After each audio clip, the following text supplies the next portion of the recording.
La population est très diverse, avec notamment des tribus berbères qui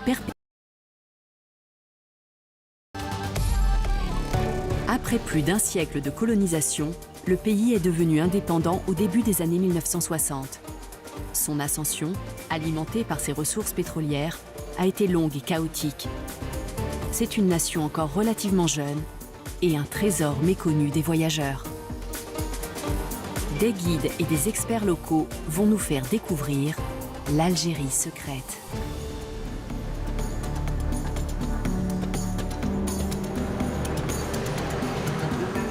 L'Algérie est au cœur du Maghreb, au bord de la Méditerranée. Elle est bordée par le Maroc à l'ouest, la Mauritanie et le Mali au sud-ouest, le Niger au sud-est et la Tunisie et la Libye à l'est. Sa capitale est Alger.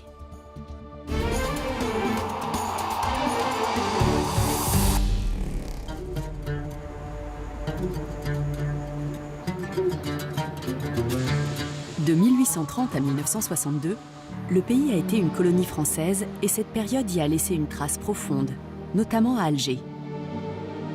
La ville se trouve au pied des collines du Sahel, dans une baie que les souverains ottomans du XVIe siècle ont baptisée El Jazaïr, ce qui signifie les îles.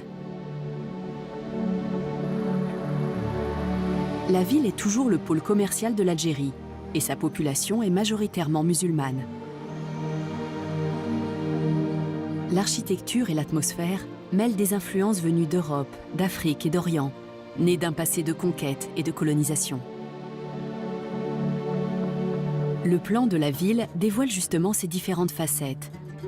Le front de mer surélevé est très français, avec ses avenues et ses places publiques.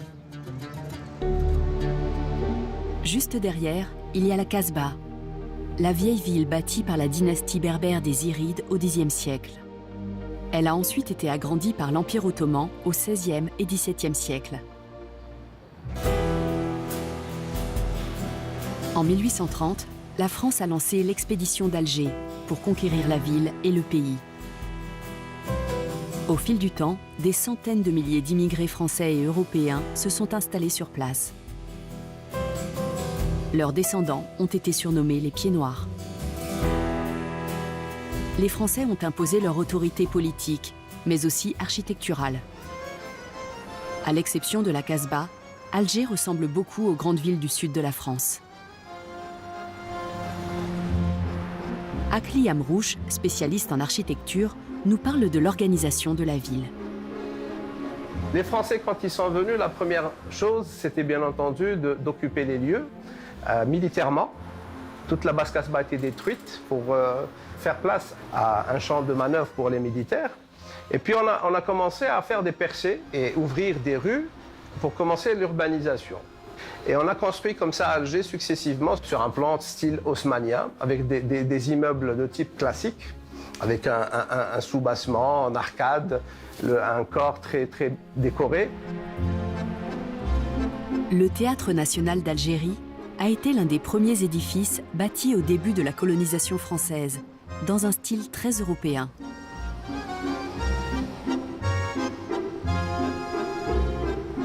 Le ST Hotel recrée lui aussi une ambiance typique de cette époque, comme l'explique son propriétaire, Samir Saadi. Donc l'hôtel, c'est une architecture haussmannienne, construite dans les années 20-30. Donc il y a l'architecture française, le style haussmannien. Quand on voit l'hôtel de l'extérieur, il garde toujours les signatures de l'hôtel quand il était construit la première fois. Il a gardé son ossature. Le mobilier et la décoration intérieure évoquent plutôt le Paris du XIXe siècle que l'Afrique du Nord.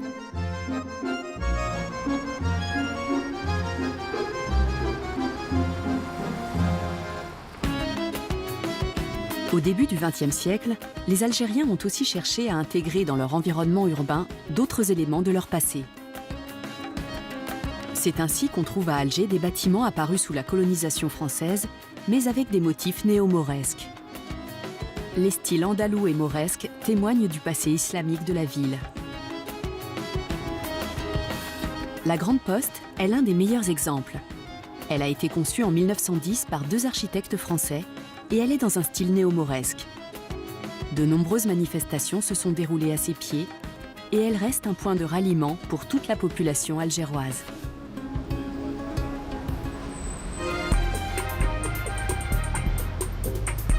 La rue principale d'Alger porte le nom de Didouche Mourad. Elle est bordée de nombreux commerces haut de gamme dans des bâtiments coloniaux. Notre premier guide, Djihad Mahamdi, est né dans la capitale.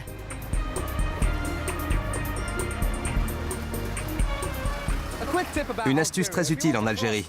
Si vous traversez un passage piéton, n'oubliez pas de faire un signe de la main pour que les voitures s'arrêtent. Je me dirige vers la rue Didouche Mourad. C'est la principale rue pour le shopping à Alger. Elle porte le nom de Didouche Mourad, qui a été un héros dans la guerre contre la colonisation française. Ici, en Algérie, on l'appelle le Saint-Just de l'Algérie. Saint-Just a participé à la Révolution française. Et il croyait au slogan « Liberté, égalité, fraternité ». Comme Didouche Mourad, il a dû utiliser la violence pour atteindre son objectif. Pendant la période de l'Algérie française, la capitale est devenue plus cosmopolite. Le reste du pays est toujours principalement rural. Sa population d'origine est composée de nombreuses tribus berbères.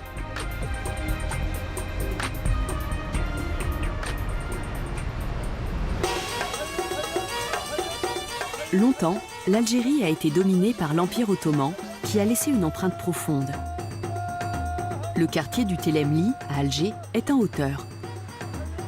On y trouve de nombreuses échoppes qui vendent de l'artisanat de style ottoman, comme par exemple un casque de soldat ou un plat à couscous du XVIIIe siècle. Ça, c'est un plat à couscous. Il a 235 ans. Il a 235 ans. Et ces symboles, qu'est-ce que c'est? Non, ça, voilà, c'est le sceau des Ottomans. D'accord. C'est le sceau des Ottomans. Mesdames et messieurs, comme vous le voyez, il y a des cercles et des motifs très intéressants. Je voudrais savoir ce que c'est. اسكو تقدر تقول لي وشنو هما المعنى ديالهم بون كاينين بزاف على بالي مي Non, il y a l'écriture, il y a la forme Il y a l'écriture, la forme d'un objet. La forme d'un objet, ok. يس حنا نحوسوا حنا حابين هادو لي سامبول هادوما وشنو يعنوا Non, là, c'est l'écriture. داكور Ça s'appartenait pour une seule personne. Mais نضلك على le tout لهنا. Le tout, D'accord. voilà, la forme. Alors, premièrement, كي تشوفها هكذا هي قبة تاع جامع. Donc cette forme est en réalité le toit d'une mosquée. Et deuxièmement, c'est khawda. Ah, c'est un casque. Ça représente un casque. دوران تاع الدرويش تاع الدرويش. C'est la forme d'un derviche qui tourne sur lui-même. C'est-à-dire, لهنا راهو يقول لك اعتصم بالله يعني تمسك بدين الله. Tenez à Dieu. Il dit que ce geste veut dire « vous devez vous accrocher à votre foi ». Vous devez croire en Dieu et en son pouvoir. هي الدوران اللي يرمزوا على الفلك. Quand ça tourne, ça symbolise le cosmos. هنا هو جاي لينا قبل كي نجي نتعشى للتنبيه لذكر الله. اولا لينا. Il dit que c'est pour rappeler aux gens qu'ils doivent mentionner le nom de Dieu et le remercier pour ce qu'ils mangent. Donc ça, c'est le toit de la mosquée, et tout en haut, le symbole qui dit de s'accrocher à Dieu et à la foi. يرمز الى المحبه الالهيه. Ça symbolise l'amour de Dieu. ويرمز الى السلام. Et la paix. Si vous regardez autour de vous, vous verrez des gens de toutes origines. Des Noirs, des Blancs, des Arabes. Ça dépend de votre tribu d'origine. Moi, je viens de la tribu des Chaouis, de la région de l'Aurès. Les traditions ancestrales sont liées à un mode de vie rural. Les Berbères sont l'un des principaux groupes ethniques du pays et ils se battent pour préserver leur identité. Elles s'expriment par leur langue, leur écriture et leurs coutumes. Dans le monde de l'art, la symbolique berbère est très présente, même dans les œuvres contemporaines.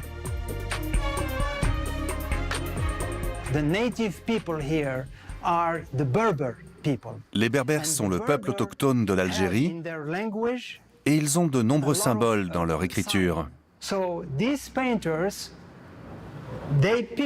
Les peintres ont repris ces symboles pour les incorporer dans leurs œuvres d'art.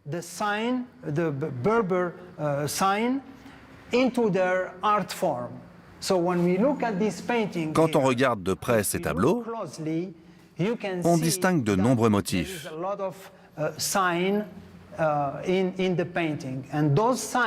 Ils viennent de l'écriture berbère.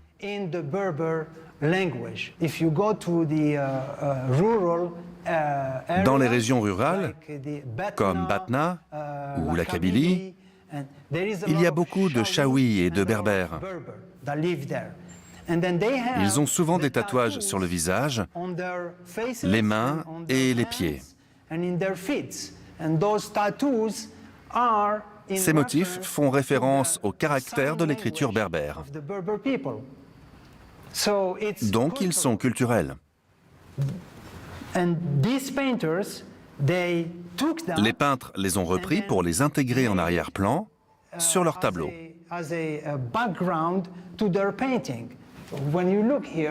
Si vous regardez bien, vous en verrez beaucoup.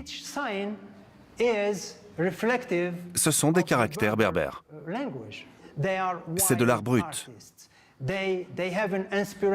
Les artistes traduisent leur inspiration et leurs émotions directement sur la toile. Ils n'ont pas une réflexion académique quand ils peignent. C'est comme des graffitis, mais avec un ancrage culturel.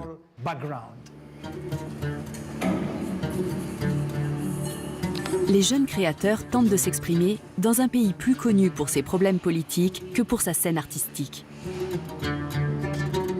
L'Atelier Sauvage est un lieu consacré à la promotion de l'art contemporain, principalement algérien.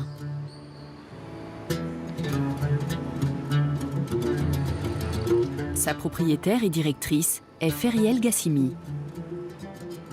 Des ateliers après une résidence d'artiste, il nous a été donné de découvrir réellement des artistes complètement différents et une expression résolument contemporaine qu'on ne voit pas partout ailleurs dans des galeries, on va dire, conventionnelles. Parce que les ateliers ne sont pas véritablement une galerie, mais en tout cas, le dernier jour de la résidence, elle fonctionne comme une galerie puisqu'elle montre le projet d'artiste de résidence. Ces différentes monstrations des artistes qui ont évolué aux ateliers ont montré réellement cette génération d'artistes contemporains qui sont complètement, en tout cas, qui semblent vouloir s'affranchir du cliché, entre parenthèses.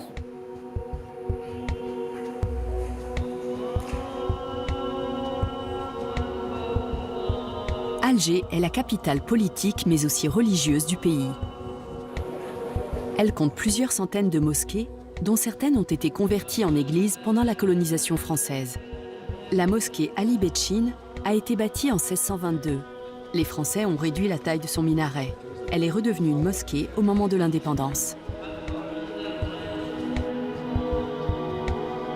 La mosquée Ketchaoua, dans la Casbah, date du XVe siècle et a été modifiée de nombreuses fois. Son architecture mêle les styles islamiques, mauresques et byzantins. En 1832, elle est devenue la cathédrale Saint-Philippe, avant de redevenir une mosquée en 1962.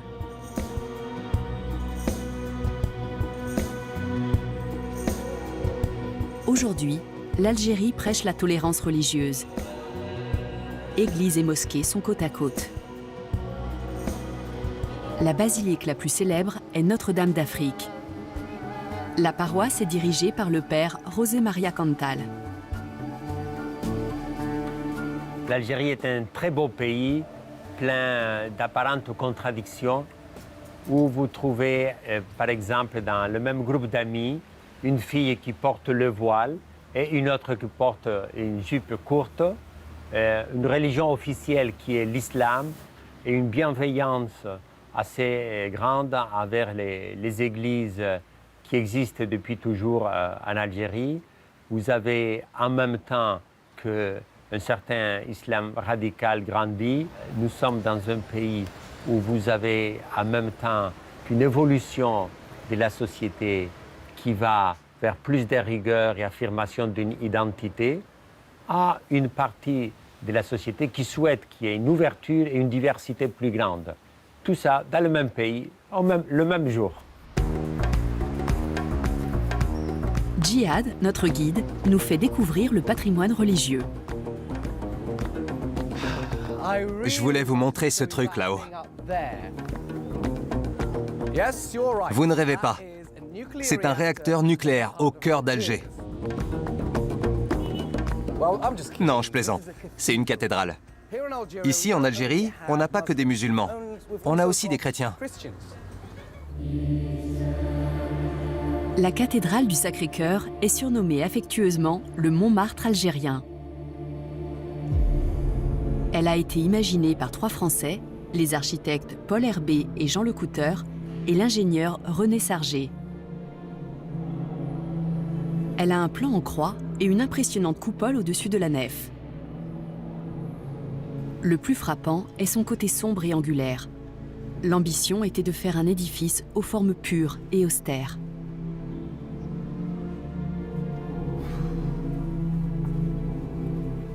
C'est magnifique. C'est comme une sculpture. C'est grandiose. Regardez. La coupole est à 35 mètres de haut. Si on observe l'église de l'extérieur, on voit qu'elle a la forme d'une tente. La tente est un symbole fort, parce qu'elle évoque les Touaregs. On dit que symboliquement, Dieu a planté sa tente pour vivre parmi les hommes. On appelle cette église l'église du Sacré-Cœur. Vous vous demandez peut-être pourquoi. Eh bien, la réponse est devant moi. Sa construction a commencé en 1956, à l'époque où le pouvoir français commençait à perdre la main en Algérie.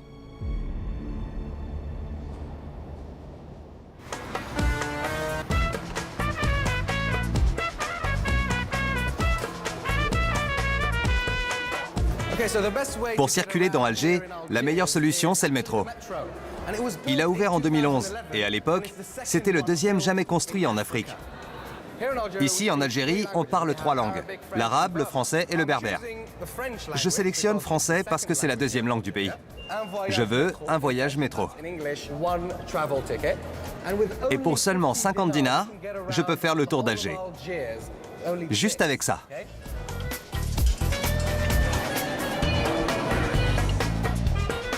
Il a fallu plusieurs décennies pour que le projet de métro se réalise à Alger. Sa ligne unique fait actuellement 18 km de long. Prochaine étape, le jardin botanique.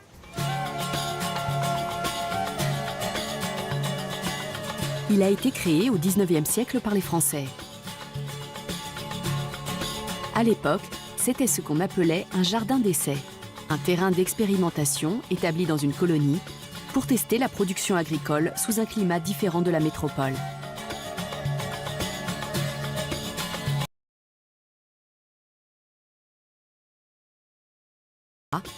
Couvre une superficie de 32 hectares.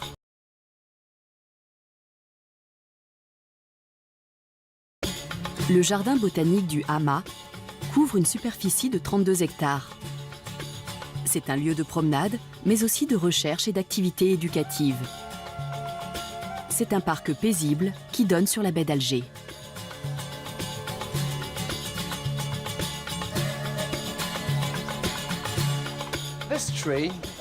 Cet arbre s'appelle l'arbre de Tarzan. Et ce n'est pas un hasard. Dans les années 1950, le premier film avec Tarzan a été tourné ici, avec Johnny Weissmuller.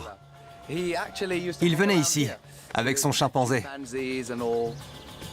C'est quand même assez dingue, non?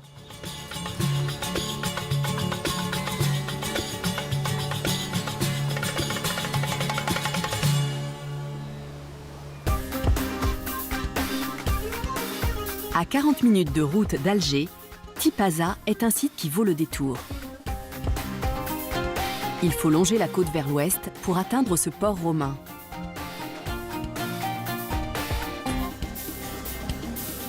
Les Algérois s'y rendent souvent pour profiter de ces restaurants de poissons et de fruits de mer, réputés pour leur qualité.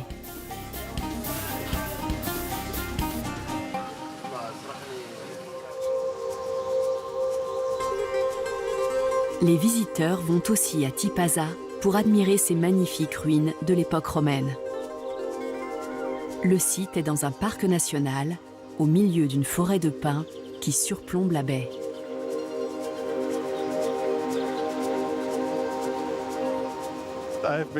J'ai visité de nombreuses ruines romaines, mais ce site est exceptionnel à cause de sa localisation sur une colline.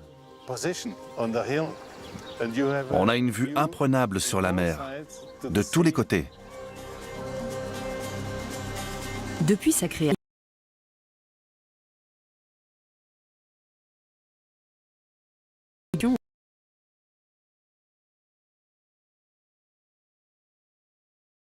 au VIe siècle avant Jésus-Christ, Tipaza a été occupée par les Phéniciens, les Romains et les Byzantins.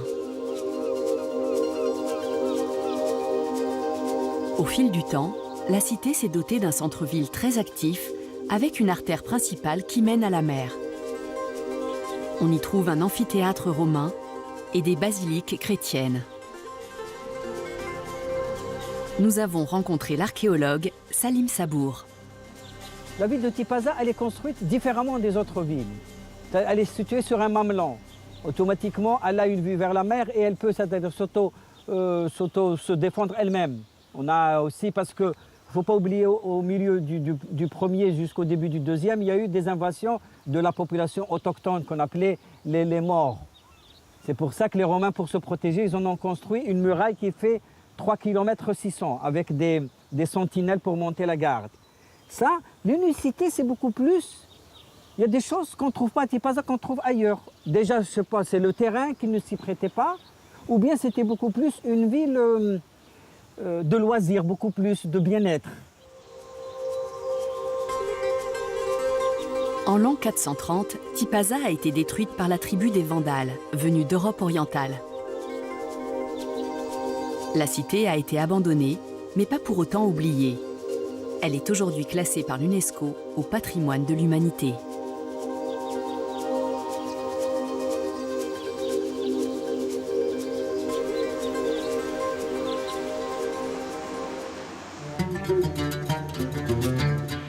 On dit souvent que les Romains ont apporté la tradition de la viticulture dans cette région côtière d'Algérie.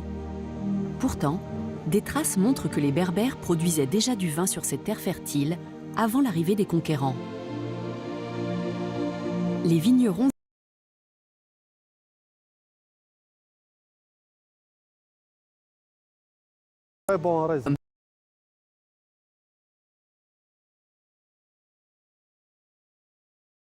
d'Aïtouali sont fiers de leur production nationale. Ce qui nous donne très bons raisins par rapport au climat. On a ici un climat formidable, sec, on est loin de la mer, on a beaucoup d'ensoleillement, ce qui fait des raisins qui atteignent de très bons taux de sucre, ce qui donne de très bons degrés d'alcool aussi. Et aussi, donc, par rapport à la qualité des raisins, on associe le sol. Donc, c'est des sols qui est riche en limon, de l'argile aussi, donc qui permet la rétention des éléments minéraux et tout. Donc ça donne de la fertilité, ça donne de belles grappes, un bon développement des plants de vigne. Aussi, la parcelle ici, le vignoble est protégé par cette montagne que vous voyez, c'est le mont de Bnichegran. Donc ça permet de protéger contre les vents, donc ça évite tous les dessèchements, tous les problèmes de la vigne.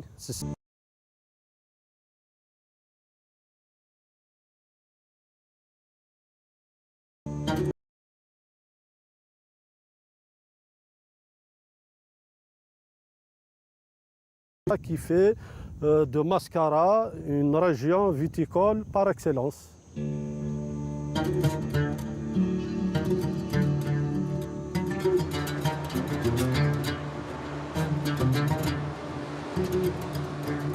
Le littoral algérien fait 1622 km. Et ses plages de sable sont nombreuses. Celle d'Ain Taïa, à seulement 45 minutes d'Alger, est très populaire auprès des surfeurs. J'adore cet endroit et j'adore les gens, ils sont géniaux. J'aime cette plage parce qu'elle est grande et qu'elle est propre. Et les vagues sont super. J'essaye de surfer. Aujourd'hui, les vagues sont pas très sympas, mais je me suis amusée. Je crois qu'on s'est habitué à recevoir des touristes. On est plus à l'aise avec eux et plus accueillants.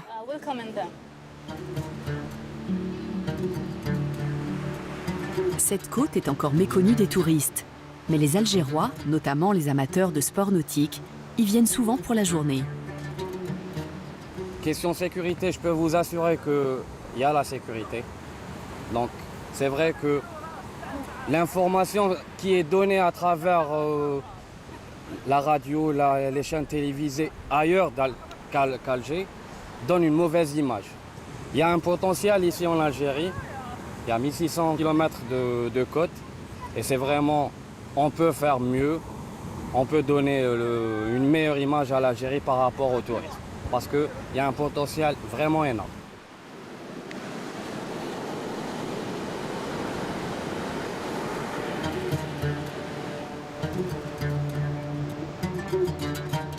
De retour à Alger, nous explorons les ruelles de la Casbah et leurs nombreuses surprises.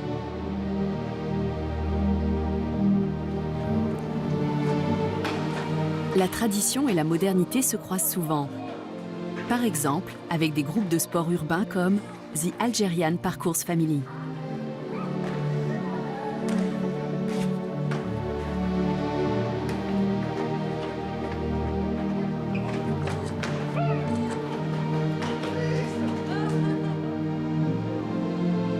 L'histoire de la Casbah est très riche. Le site a été peuplé dès la fin du VIe siècle par les Phéniciens, les Numides, puis les Romains. Puis sont arrivés les Byzantins, les dynasties berbères, les Espagnols, les Ottomans et les Français.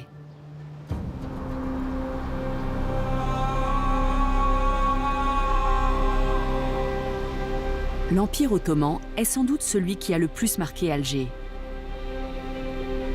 Mais au début du XVIe siècle, la ville était dominée par l'Espagne. Pendant la première partie du XVIe siècle, tout le bassin méditerranéen était un champ de bataille dans la guerre entre les Espagnols et les Ottomans. Les deux puissances ont commencé à conquérir l'Afrique du Nord et les Espagnols ont pris le pouvoir sur plusieurs endroits de la côte, dont Alger. Ils ont bâti une forteresse appelée El Peñón, sur l'îlot en face de la ville, ce qui leur a permis de pointer leurs canons sur Alger. En centre-ville s'élève la statue de l'un des héros des Algérois, Khayr Eddin Barberousse. Corsaire comme ses deux frères, il a repoussé la tentative d'invasion des Espagnols contre Alger. Les frères Barberousse étaient à la solde du sultan ottoman Sélim Ier, qui finançait leurs expéditions et faisait la guerre aux chrétiens dans tout le bassin méditerranéen. Les frères Barberousse étaient connus pour leurs raids sanglants contre les communautés chrétiennes sur la terre ferme, mais aussi pour leur agressivité sur les flots. Ils n'hésitaient pas à capturer des soldats et des marins pour les réduire en esclavage. L'archéologue Ramzi Turk nous en dit plus. Les frères Barberousse étaient une force navale très répandue et très célèbre dans la Méditerranée. Ils ont réussi à faire beaucoup de dégâts aux navires chrétiens. Il a capturé beaucoup de personnes nobles comme des captifs. Il les a envoyés au sultan ottoman. Des cadeaux ou des récompenses. Deux des frères, Harouj et Ishaq, ont été tués, mais le troisième, Khayr Eddin, a triomphé. Pendant la régence d'Alger de 1518 à 1830, la ville était intégrée à l'Empire ottoman. Khayr Eddin a pris le contrôle des territoires algériens et il a décidé de chercher la reconnaissance auprès du sultan ottoman, qu'il a nommé gouverneur ottoman de la région. Il a dépêché une délégation à Istanbul et en retour, le sultan lui a envoyé une lettre d'investiture qui a fait de lui le pacha ottoman d'Alger et des territoires environnants. Territoires qui étaient, je le rappelle, très vastes à l'époque. Les Ottomans ont largement façonné la Kasbah telle qu'on la voit encore aujourd'hui. Elle a atteint son apogée à l'époque où Khayreddin Barberousse était gouverneur d'Alger. Le site est peuplé depuis l'Antiquité, mais la ville a été fondée par les Berbères de la dynastie des Zirides au Xe siècle. Pendant la régence d'Alger, Barberousse et les bey ottomans qui lui ont succédé ont développé la vieille ville, avec notamment au XVIe siècle la construction de la citadelle. Nehat Benz, archéologue et guide touristique, nous fait visiter El Jazaïr sur les traces des Ottomans. Waouh, quelle belle vue! J'aimerais bien vous dire que la Kasbah n'était pas construite par les Ottomans, mais avant, avec des années et des siècles. Les Ottomans, ils ont créé des forteresses avec 5 portes dans chaque côté. Il y avait une autre là-bas, une porte là-bas et une autre là-bas, et ensuite jusqu'à la citadelle.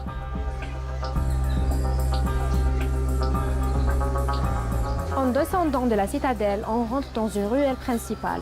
On voit sur les côtés, sur ce côté, on voit des maisons et sur l'autre, on voit des magasins. Certaines échoppes traditionnelles sont toujours là, comme l'atelier de cet ébéniste.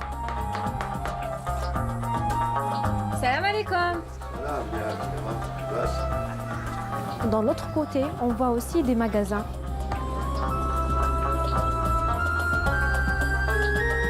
Il y avait 150 fontaines dans la Kasbah à l'apogée de la période ottomane. La plupart étaient autour de la mosquée pour que les habitants puissent boire, puiser de l'eau et faire leurs ablutions avant les prières quotidiennes. Maintenant, on va découvrir une de ces fontaines qui ont resté à la Kasbah. Cette fontaine, elle est nommée la Ain Mzouqa. Elle est décorée avec des carreaux de faïence turcs. Et comment on sait que c'est des carreaux de faïence turcs? Parce qu'ils ont utilisé la fleur de tulipe. On le voit, les lignes ici. Cette fontaine, elle est vraiment magnifique. C'est pour ça qu'ils ont utilisé les carreaux de faïence pour décorer, pour montrer aussi la richesse. Ça existait dans cette période.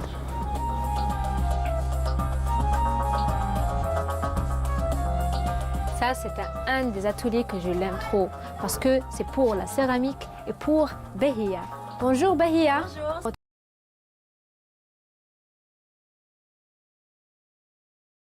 Faïence.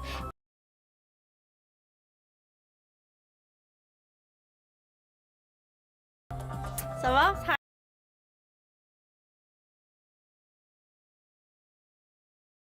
Dans la fontaine de Ain.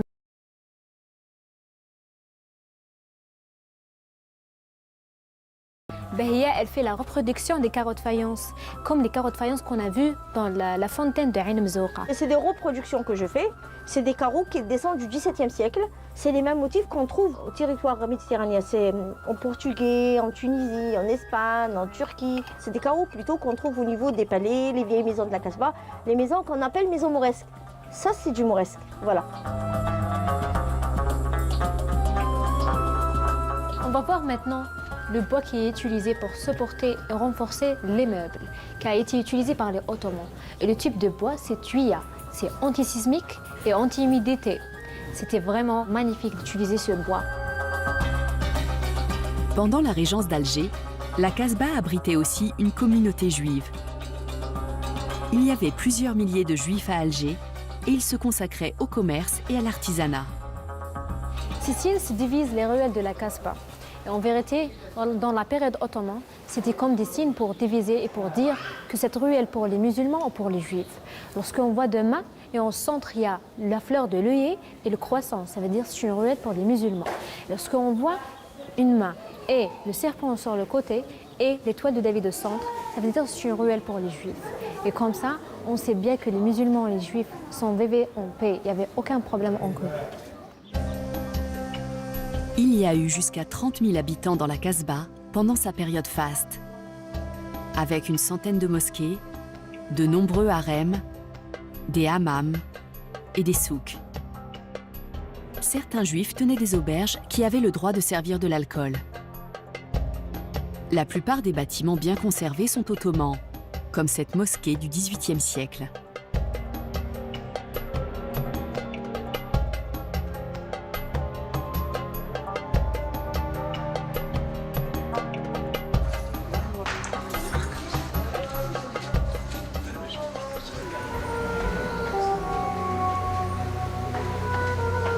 Le palais d'Ar Aziza date du XVIe siècle.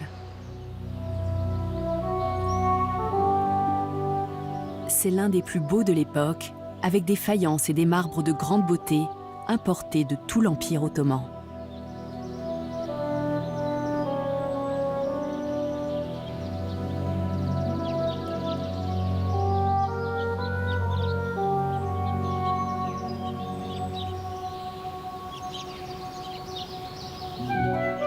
Son architecture est typiquement mauresque, avec un plan très précis.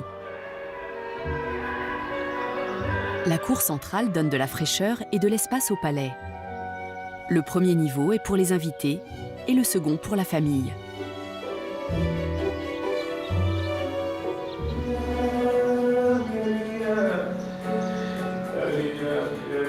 Dans la Casbah, on peut découvrir une autre tradition algérienne, le Cherbi. Noureddin Alan est l'un des chanteurs les plus célèbres de la ville.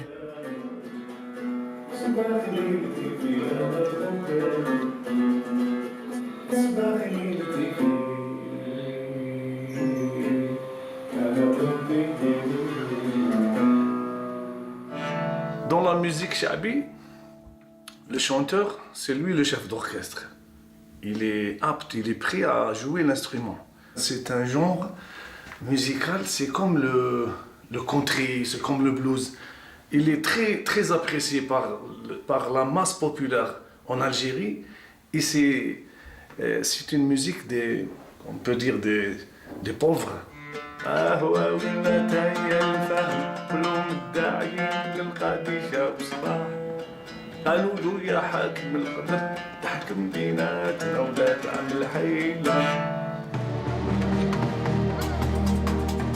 Avec une telle diversité de coutumes et de langues, les rues d'Alger sont à la fois vivantes et multicolores.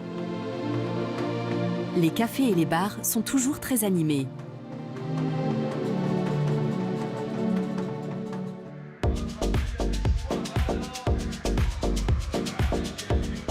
Les hommes se retrouvent souvent dans les bars pour partager une grande passion algérienne, le football.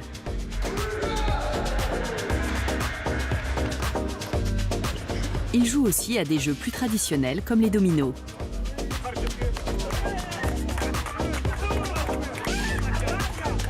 L'Algérie d'aujourd'hui reste un pays cosmopolite.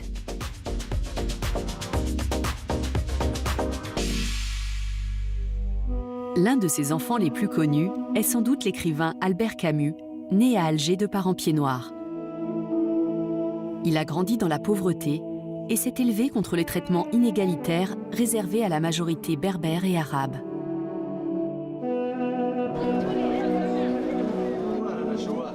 Il n'était pas toujours bien vu des habitants d'Algérie d'origine européenne, car il s'est battu contre l'élite coloniale et a défendu une culture méditerranéenne, plus représentative des origines multiples du peuple algérien.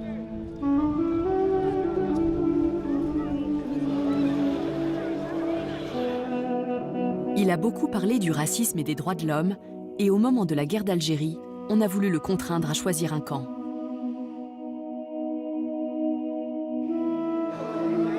Il venait souvent dans ce café algérois où nous retrouvons la journaliste Leïla Assas. Camus a grandi à Alger, dans le quartier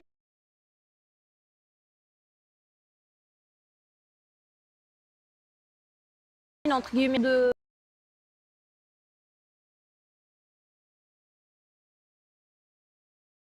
Bellecour.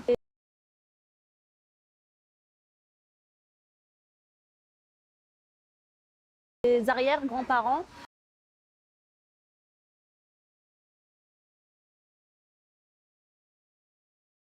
fiers de revendiquer ses origines entre guillemets algériennes parce que ses arrière-grands-parents font partie des tout premiers pionniers en 1834, il me semble, qui ont en fait colonisé l'Algérie. Donc il est implanté, il est algérien depuis de cœur aussi et d'âme.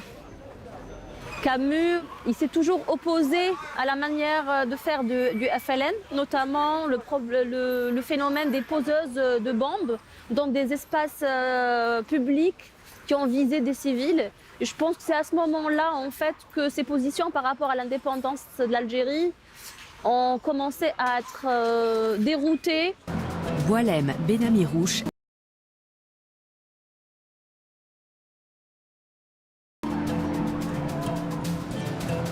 Boualem Benamirrouch est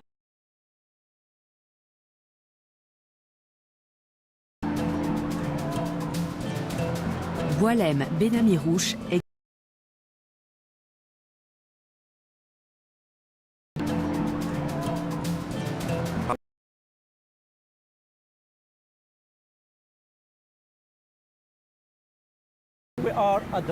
Ici, tout en bas de la Casbah d'Alger, on a le boulevard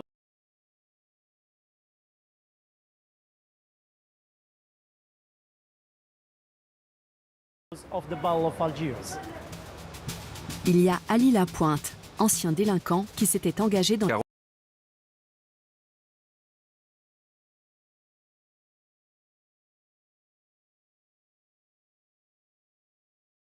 de céramique de 5 grands héros de la bataille d'Alger. Il y a Ali Lapointe, ancien délinquant qui s'était engagé dans la lutte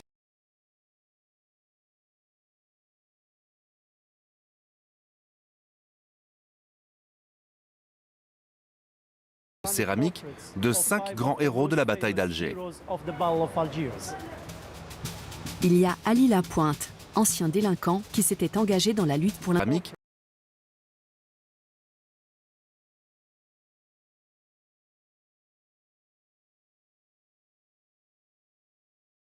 de 5 grands héros de la bataille d'Alger.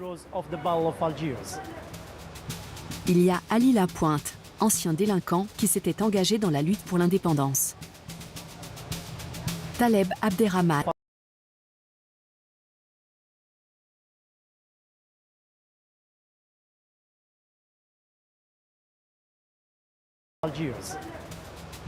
Il y a Ali Lapointe, ancien délinquant qui s'était engagé dans la lutte pour l'indépendance.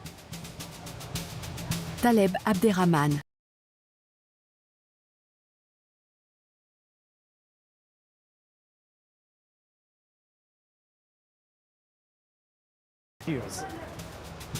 Il y a Ali Lapointe, ancien délinquant qui s'était engagé dans la lutte pour l'indépendance. Taleb Abderrahman, artificier pour le FLN. Pointe, ancien délinquant qui s'était engagé dans la lutte pour l'indépendance. Taleb Abderrahman, artificier pour le FLN.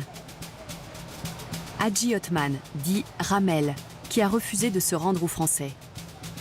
Petit Omar, qui n'avait que 13 ans, quand il a été recruté par le FLN. Et Hassiba Ben Bouali, qui, comme d'autres femmes, a posé des bombes dans des lieux fréquentés par les Français. Le 30 septembre 1956, l'attentat du Milk Bar a eu lieu place Bugeaud, non loin de la statue d'Abdelkader, le héros nationaliste qui s'était battu contre l'invasion française 120 ans plus tôt. Plusieurs bombes ont explosé. Il y a eu 3 morts et une 60aine de blessés.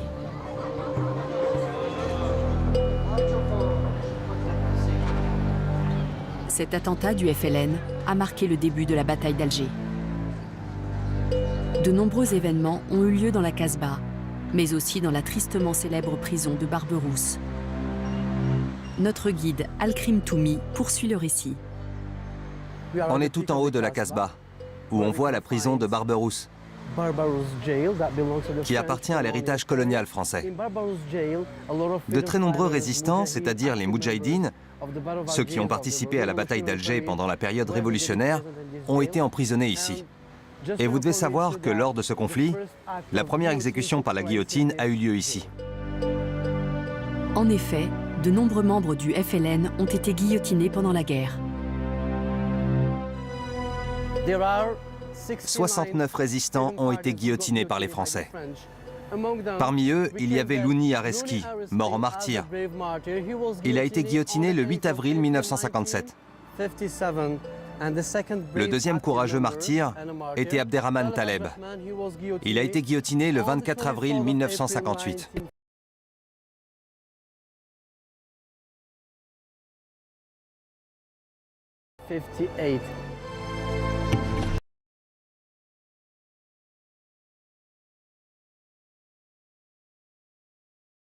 Français.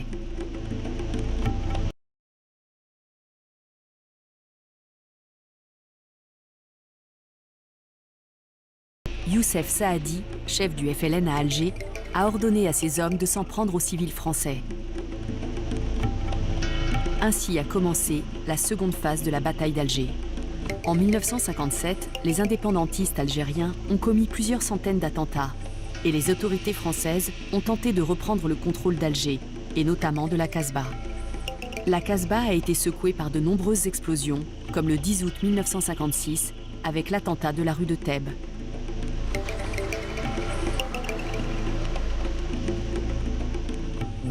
Ces 3 bâtiments ont été totalement détruits par les bombes.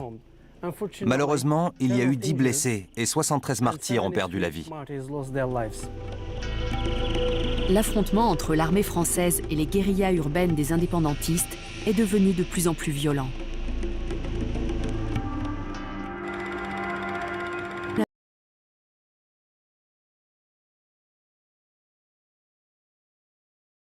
Benami Rouge nous en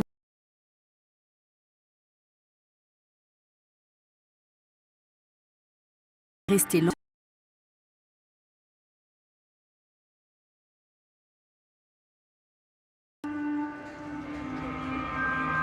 La première mission.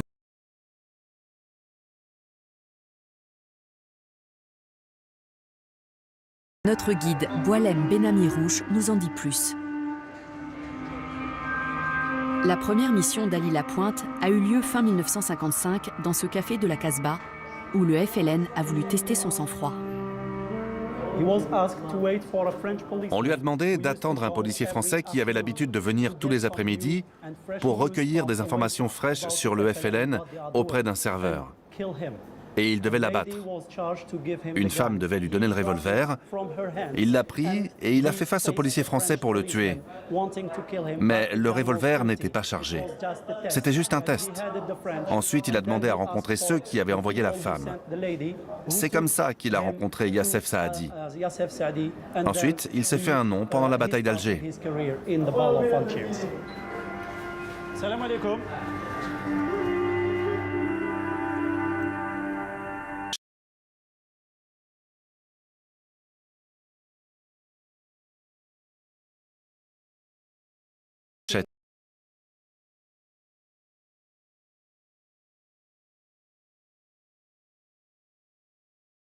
The Casbah was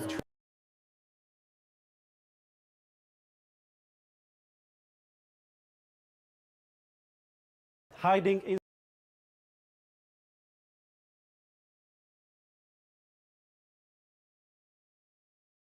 Les indépendantistes ont choisi de se battre dans la Casbah parce qu'elle leur fournissait des issues et des cachettes. Ils pouvaient attaquer et s'enfuir en passant par les toits. L'étroitesse des ruelles de la Casbah était un gros avantage pour les combattants. Ils pouvaient s'échapper plus facilement. Et les Français avaient beaucoup de mal à les poursuivre et à les empêcher de faire des actions dans la vieille ville.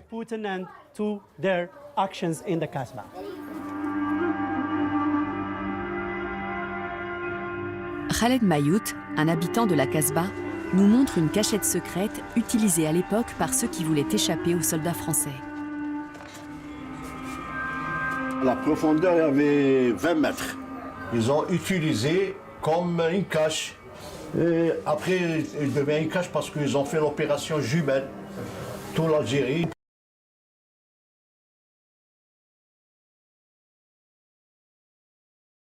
Qui tue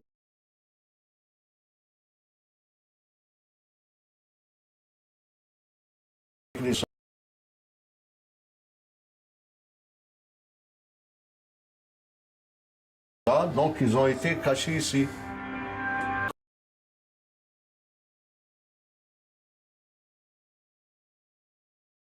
Comme on dit les résistants, il y a eu des groupes qui tuent comme ça, donc ils ont été cachés ici.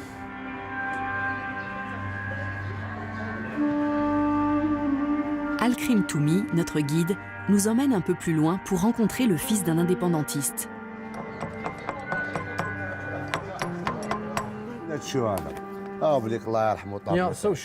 Il nous montre des photos. Ce n'est pas pour se vanter. C'est pour montrer au monde entier qu'on est fier de cet héritage. Parce que sur le plan historique, ça a été une révolution. Tous ces objets sont des trésors qui lui ont été offerts par l'ancien président Chadli Benjedid, que Dieu le bénisse. C'est le certificat de la résistance, parce que son père était un moudjahid.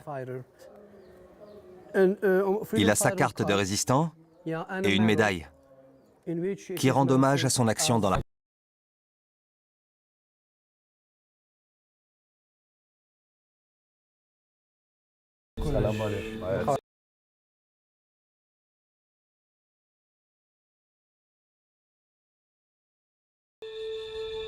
جمال يعطيك الصحة.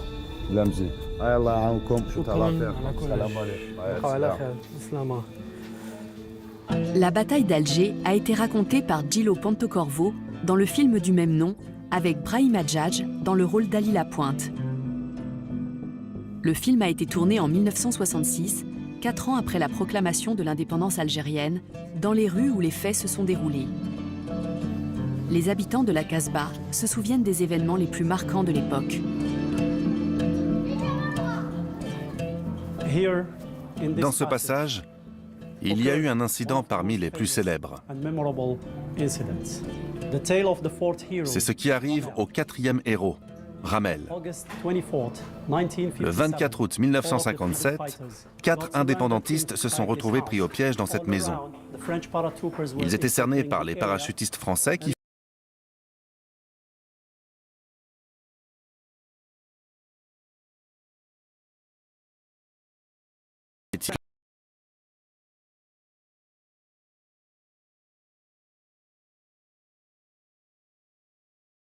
la Casbah. Les Français avaient même des hélicoptères pour s'assurer que personne ne puisse s'enfuir par les toits. Il y avait des tirs de mitraillettes en permanence et les Algériens refusaient de se rendre. 2 sont morts tout de suite et les 2 derniers ont eu l'idée de faire une feinte.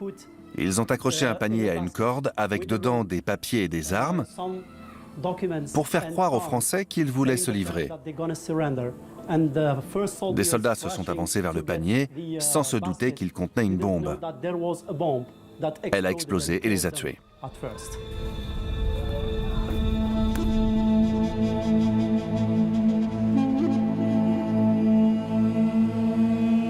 La bataille d'Alger a braqué les projecteurs des médias du monde entier sur la lutte des indépendantistes algériens. Et les méthodes de l'armée française ont divisé l'opinion publique en France. Finalement, en 1960,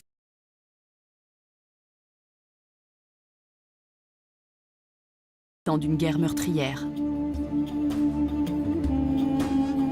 La fin de l'Algérie française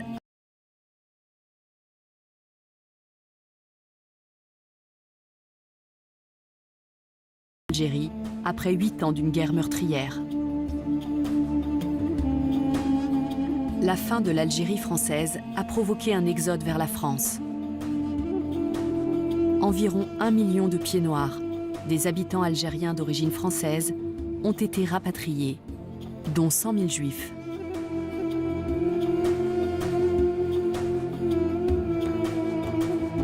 L'écrivain Albert Camus, lui-même un Français d'Algérie, n'a jamais pu vraiment choisir son camp, car il souhaitait une résolution pacifique du conflit. Il est mort avant de voir l'indépendance de son pays natal. Aujourd'hui, le monument des martyrs commémore ce combat sanglant qui a laissé beaucoup de traces. Gigantesque, il est visible d'où que l'on soit en ville.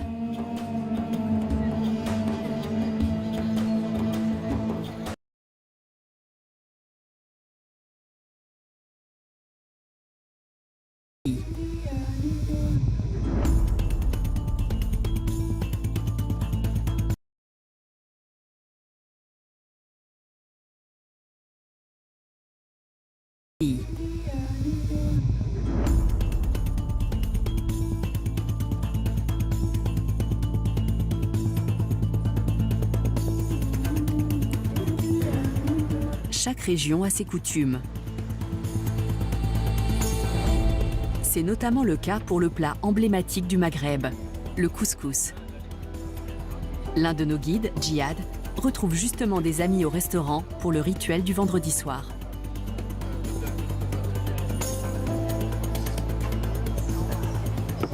Regardez tout ça. Tous ces plats. C'est top. J'adore être algérienne. Oui, je suis d'accord. Le truc avec le couscous, c'est qu'en Algérie, on l'appelle pas couscous comme dans beaucoup d'endroits. On dit ta'am, qui veut dire nourriture. Le couscous, c'est la nourriture. Et puis, chaque région a sa propre...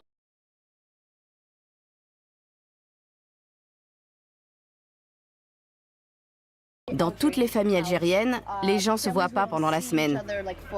Mais ils se retrouvent.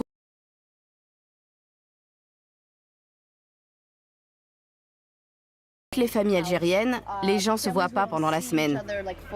Mais ils se retrouvent pour en manger. Tous les vendredis. Oui. À la vôtre. Bon appétit. Good.